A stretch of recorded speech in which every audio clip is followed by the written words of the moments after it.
제 이름은 원주연이고 저는 미국에서 대학교 화학 전공을 하고 대학원으로 재료공학 박사를 마치고 이제 최근에 입사를 하게 되어서 반도체 장비 회사에서 엔지니어로 일을 하고 있습니다. 반갑습니다. 잠깐만요. 일단 제가 교회랑 어떤 관련이 있는지 좀 궁금해하실 것 같아서 얘기를 하자면, 저는 제가 1살 때 저희 부모님께서 대전으로 이사를 오셔가지고 시온교회에서 정착하셔서 계속 살았고, 이후에도 저희 아빠 발령으로 이사를 몇 군데 다니긴 했지만 대전에 가장 오래 살았고, 그래서 대전에서 초중고도 다 나왔고 되게 많이 살았습니다. 그래서 계속 시온교회 다니면서 뭐 주일학교도 하고 저 반주도 옛날에 했었고 뭐 여러 가지 활동도 많이 했었는데, 지금은 가족이 세종에 살아서 거기서 교회를 다니고 있지만 최근에 또 목사님이랑 교회 분들을 만날 기회가 있어서 이제 얘기를 하다가 청년부를 예배를 한번 참여를 하는 게 어떻겠냐 이렇게 얘기가 나와서 좀 약간 급성사가 돼서 이렇게 이 자리에 서게 됐는데요. 사실 저는 뭐 대단한 사람도 아니고 그냥 뭐 대학교도 가고 대학원도 가고 그냥 그렇게 취업을 한 평범한 직장인이라 제가 어떤 얘기를 나눠야 될지 좀 고민이 많이 됐어요. 그래서 내가 이런 자리에 서게 된다면 정말 도움이 되는 이야기를 많이 해주고 싶은데 내가 감히 뭐라고 어떤 얘기를 할 수 있을지 그런 생각이 많이 들더라고요. 그래서 그래도 이제 부담을 덜어내고 그냥 제가 대학교 갔던 얘기, 대학원 생활, 그리고 또 짧은 6개월간의 회사 생활에 대해서 좀 얘기를 해보려고 합니다. 그래서 여러분도 부담 없이 이런 사람도 있구나 하고 좀 들어주셨으면 좋겠습니다. 저는 근데 저의 사진이 나오고 있군요. 네, 저기 제가 있고요. 저기 맨 오른쪽이 저예요. 안경 쓰고 있는. 네. 핑크색 저기 뒤에 계신 분은 장호 목사님.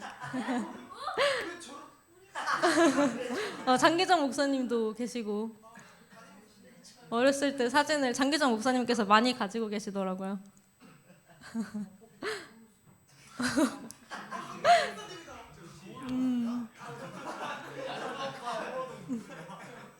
네, 교회 이럴 때가 있었답니다. 네, 혹시 그러면은 지도 한 번만 보여주실 수 있을까요?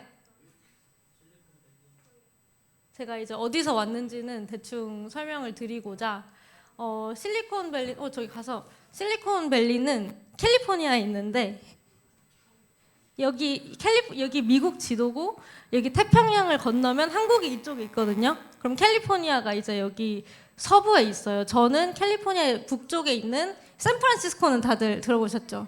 샌프란시스코 근처에 이제 실리콘밸리가 있는데, 실리콘밸리가 왜 실리콘밸리냐면 반도체는 다들 들어보셨죠? 반도체의 주 재료가 실리콘인데, 실리콘을 이용한 뭐 반도체 관련 회사들이 여기에 밀집해 있다고 해서 여기를 실리콘밸리라고 부르거든요.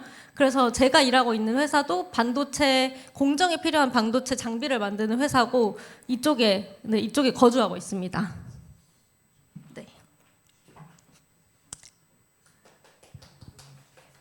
네. 너무 소스윗. 저희 회사 로고가 저기 떡하니 있네요. 제가 다니는 회사는 로고는 저렇게 생겼답니다. 네. 제 이제 명함이 공유되었다고 들었는데, 네, 제가 저기서 이제 프로세스 엔지니어라고 반도체 공정 과정을 조금 더 효율화시킬 수 있는 좀 엔지니어링을 하는 일을 맡고 있습니다. 이제 다시 아까 얘기로 돌아가자면 저는 한국에서 초중고를 다 나왔고, 그래도 뭔가 미국에 대한 막연한 동경이 있어서 나 좀 대학은 미국으로 가보고 싶다 해서 아이오와 주립대라는 대학교로 이제 미국 유학을 처음으로 가게 됐어요. 그리고 이제 가기 전에 전공을 정해야 되잖아요. 그래서 전 전공 고민 진짜 많이 했어요.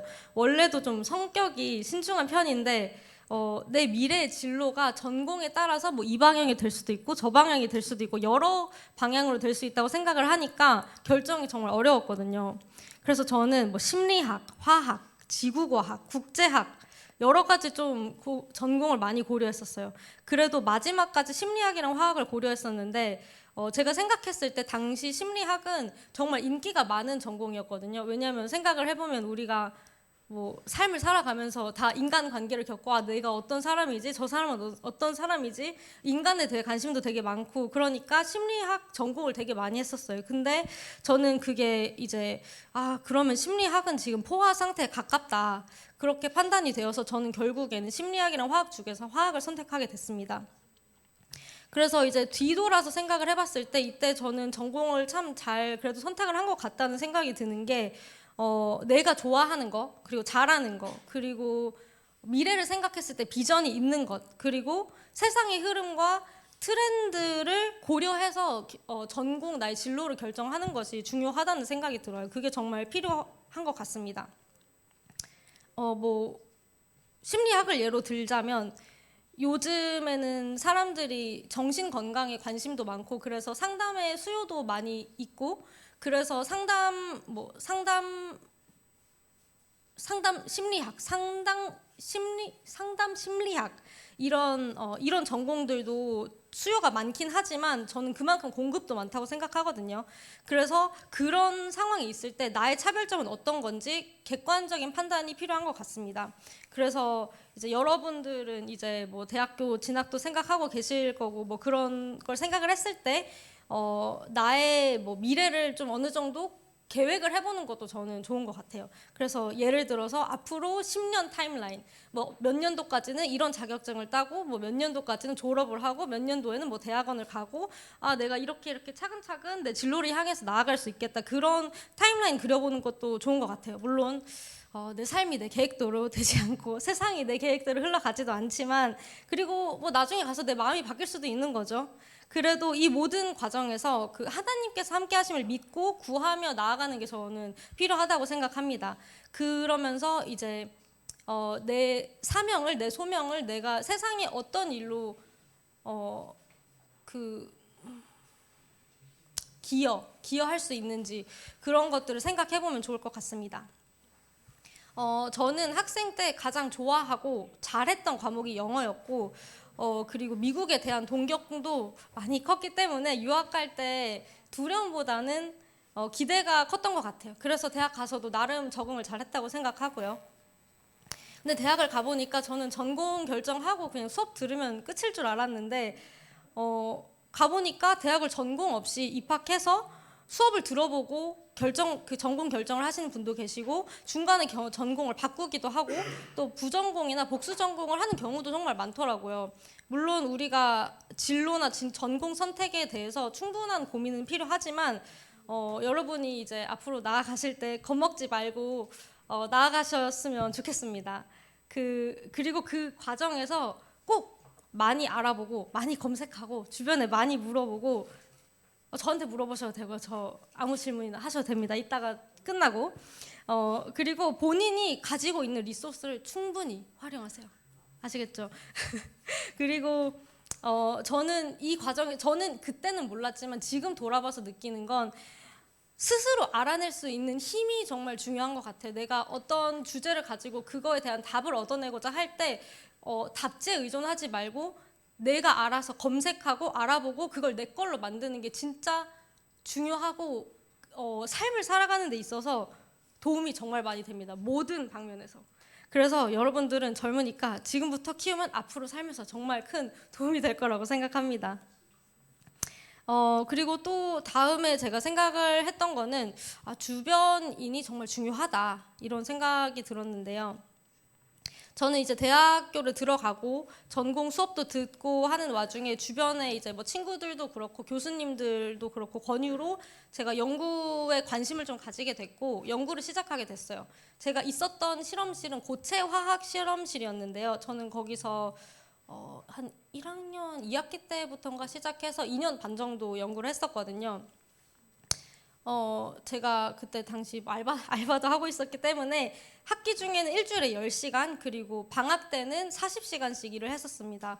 그래서 근데 그러면서도 거의 매 학기 연구 장학금을 받으면서 일했거든요. 그래서 혹시 연구에 관심이 있으신 분들이 계시면 꼭 알아보고 주변에도 물어보고 뭐 교수님께도 여쭤보고 하셔서 이런 혜택이 있으면 꼭 받으시길 바랍니다. 그리고 저는 무급이라도 연구는 정말 값진 경험이라고 생각하거든요. 왜냐하면 학부 때 우리가 수업은 다 같이 듣는 거지만 연구가 나의 차별점이 될 수도 있고 저는 또 네트워킹에 도움이 많이 된다고 느꼈거든요. 왜냐하면 연구를 하시는 분들이랑 같이 있게 되면 그분들은 나랑 같이 연구를 한다는 것 자체가 나와의 삶의 방향 그리고 관심사가 비슷할 가능성이 높고 저도 이제 대학교를 졸업하고 대학원을 갔을 때는 다른 학교로 갔는데도 계속 연락하고 뭐 서로 교류도 하고 학회에서도 만나고 아직까지도 연락하고 그리고 그 친구들을 통해서 정말 얻은 좋은 정보들도 많고 뭐 여기 학교는 뭐 대학원생을 뽑는다더라. 저기 학교 교수님은 조금 별로라더라. 저기 너무 교수님 쫀다더라. 이런 정보 중요합니다. 이런 정보를 저는 얻을 수 있는 것도 정말 감사했고 그리고 비슷한 관심사가 있다는 것 자체가 저한테는 되게 좋았던 것 같아요. 그냥 공동체에 있어서 저는 연구가 정말 너무너무 재밌었고요. 그리고 또 이제 연구실에서 대학원생들과 얘기도 하고 일도 하면서 자연스럽게 대학원 진학을 고려하게 됐던 것 같아요. 이것도 이제 주변인을 통해서 저는 이루어진 부분도 크다고 생각을 하고요.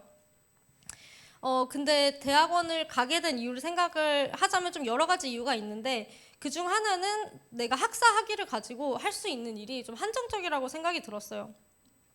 제가 할 수 있는 일 중에 그나마 즐기면서 할 만한 일은 연구 보조였는데 알아보니까 좀 급여도 많이 낮고 자율성이 없다는 면에서 저랑 맞지 않을 것 같다는 생각이 들었어요.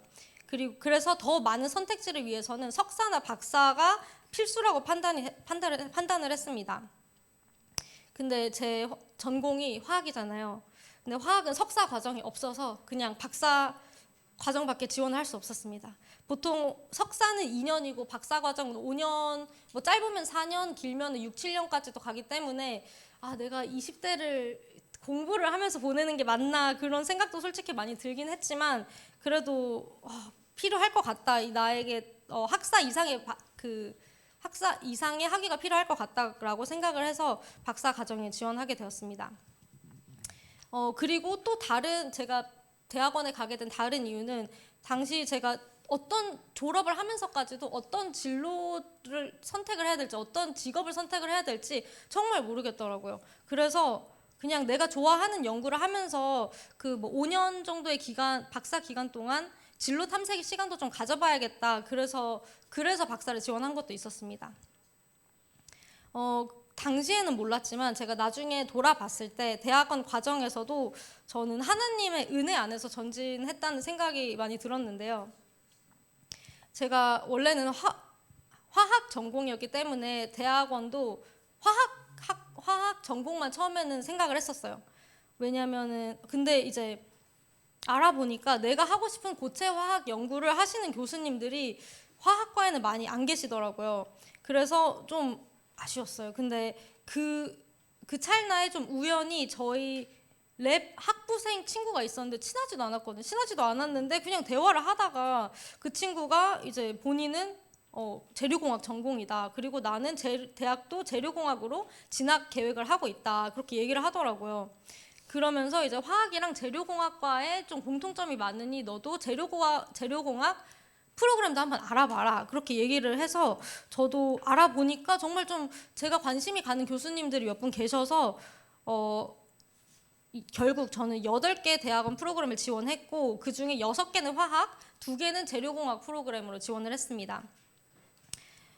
그중에 이제 합격한 곳 중에 한 곳이 일리노이 어바나 샴페인 대학교 재료공학과였고 이제 미국은 대학원을 합격을 하면 학교에서 이제 학교를 이제 와보라고 방문해보라고 뭐 비행기표도 끊어주고 뭐 그렇게 한단 말이죠.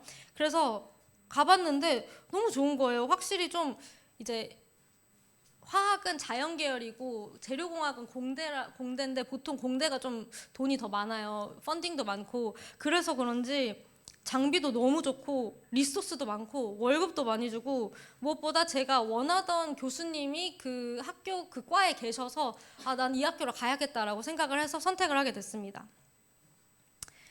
그리고 신앙에 대한 얘기를 잠깐 하자면 저는 모태 신앙이긴 하지만 사실 초, 중, 고등학교 때는 그냥 별 생각 없이 주일에 교회 가는구나 하면서 이렇게 습관처럼 교회를 다녔는데요. 물론 뭐 습관이 나쁜 건 아니지만 그래도 교회를 다니면서 우리가 인간이니까 어쩔 수 없이 생기는 뭐 마찰들도 있고 그리고 제가 또 유학을 가면서는 이제 제가 교회를 안 간다고 뭐라고 하는 부모님이 안 계시니까 교회를 안 나갔어요. 대학교를 가서는 좀 죄책감은 들긴 했는데 사실 좀 해방감이 더 컸던 것 같습니다. 그때는.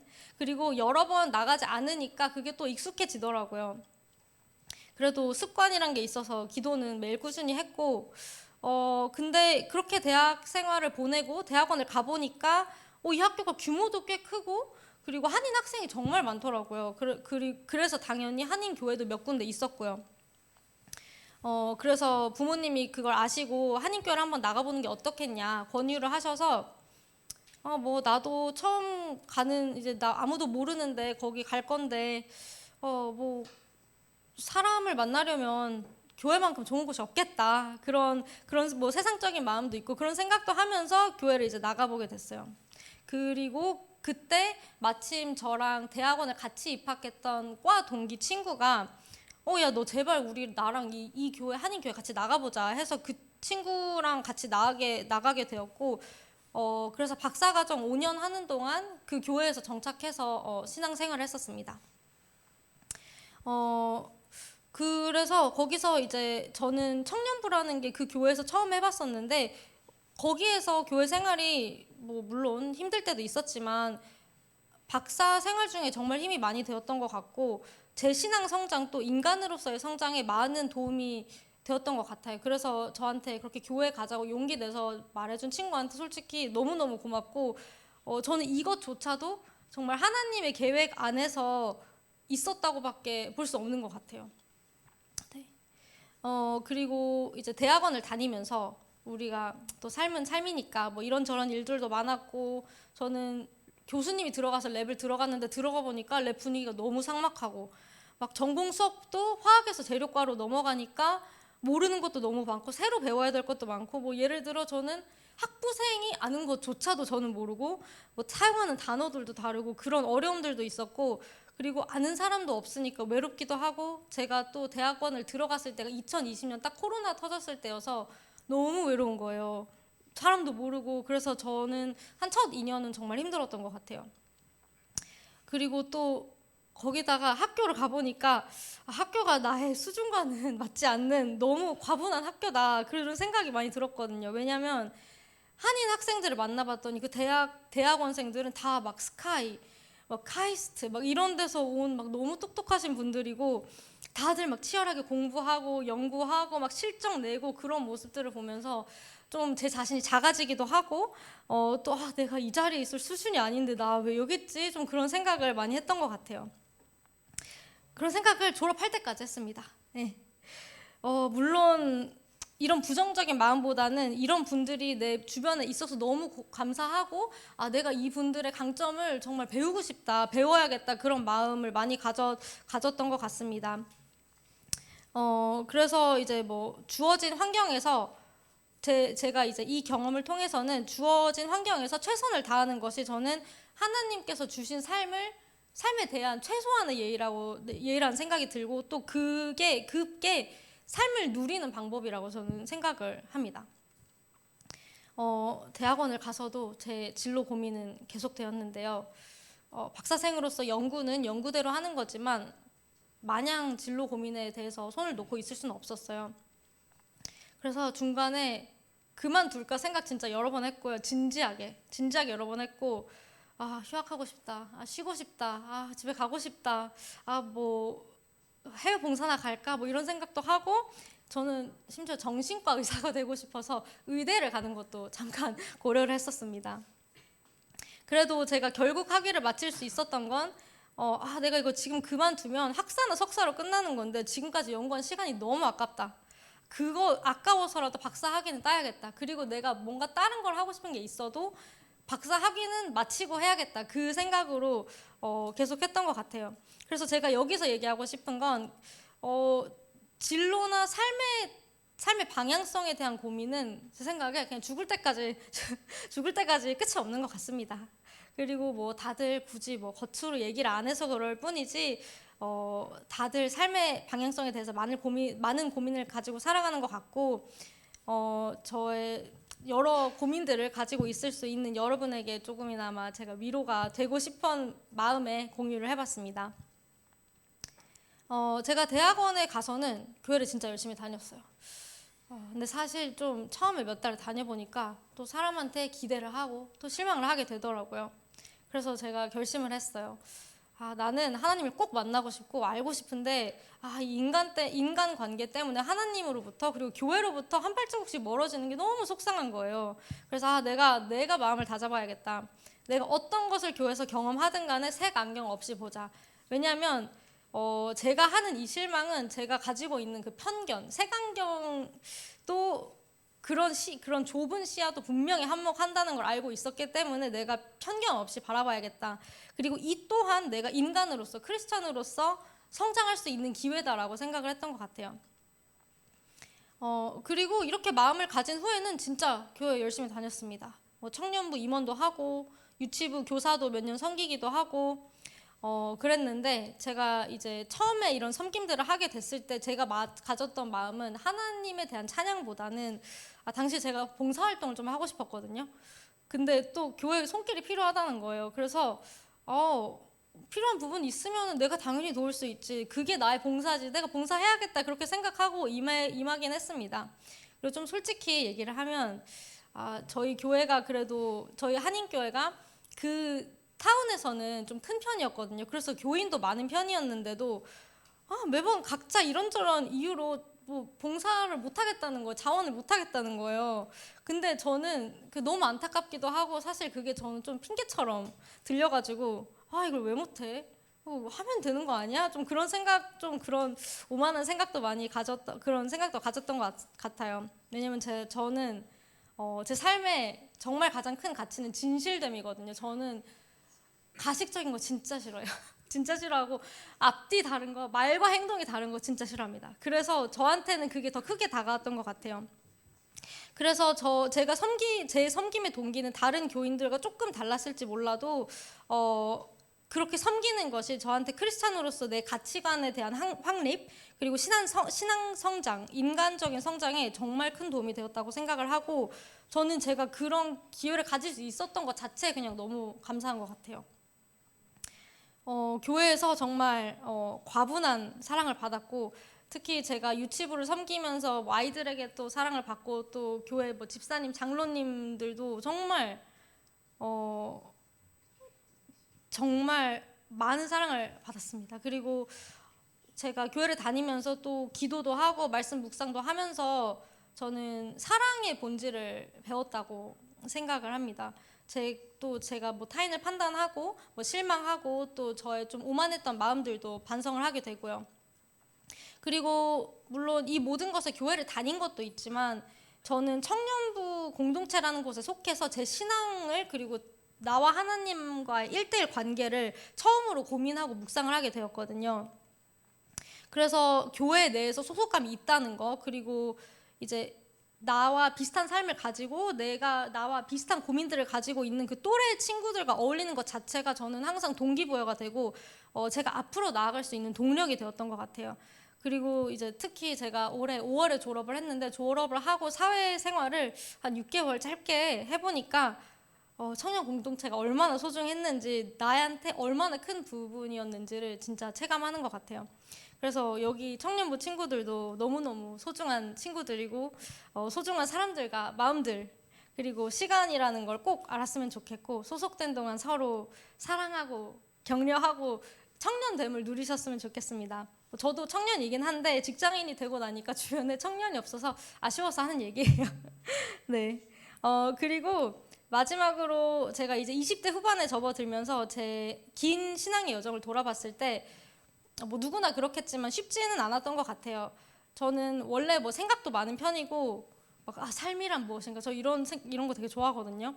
그래서 교회는 어떤 곳인가, 하나님은 어떤 분인가, 크리스찬으로서 내가 가져야 할 마인드는 무엇인가, 그런 여러 가지 고민들을 했고 아직도 하고 있고 꼭 답이 있는 건 아닌 것 같아요. 근데 여기에 대해서 이제 드는 생각은 이 질문들에 대한 답은 결국에는 말씀에 답이 있는 것 같다. 그런 생각이 드는 것 같아요. 그리고 그 말씀은 평생 배우는 거고 배워도 끝이 없고, 왜냐하면 우리가 뭐 나이가 들어감에 따라서 우리 상황에 따라서 또 성숙해감에 따라서 또 우리가 나다움을 찾아감에 따라서 성경에 있는 다른 구절들이 보이고 다른 구절들이 마음에 와닿고 또 이해가 되고 내게 되는 것 같아요. 저도 교회를 다니면서 여러 시행착오를 겪기도 하고 성경을 알수록 신앙에 대해서 더 궁금해지기도 하면서 여기까지 온 것 같은데요. 앞으로도 하나님과 동행하는 여정 가운데도 어김없이 다양한 상황들과 일이 펼쳐지겠지만 저는 그 가운데 하나님께 더 가까이 갈 수 있는 기회와 시간이 되는 것 같습니다. 그래서 제가 뒤를 돌아봤을 때 거기에는 열심히 산 나도 있지만 내가 말하지 않아도 항상 나와 함께 하신 하나님이 계셨다는 거를, 그리고 또 부족한 나에게 과분할 정도로 많은 은혜를 주신 하나님이 계심을 더 또렷하게 느끼는 것 같습니다. 그리고 제가 이제 그 며칠 전에 목사님이랑 뭐 집사님, 권사님 분들 만나서 이제 알게 된 건데 제 이름이 항상 주보에 올라가 있었다고 하더라고요. 항상 기도해 주시고 저는 그래서 그 기도의 힘도 정말 크다고 생각하고 제가 이 자리에 올 수 있는 것도 정말 많은 사람들의 격려와 사랑과 기도의 힘이 진짜 크다고 생각합니다. 그래서 중보기도 많이 열심히 합시다. 네. 그래서 저는 이제 앞으로도 제 주어진 자리에서 최선을 다하고 저는 이제는 하나님께서 나에게 주신 사명을 좀 고민해보고 구해보고 묵상하는 데 집중을 해보고 싶은 것 같아요.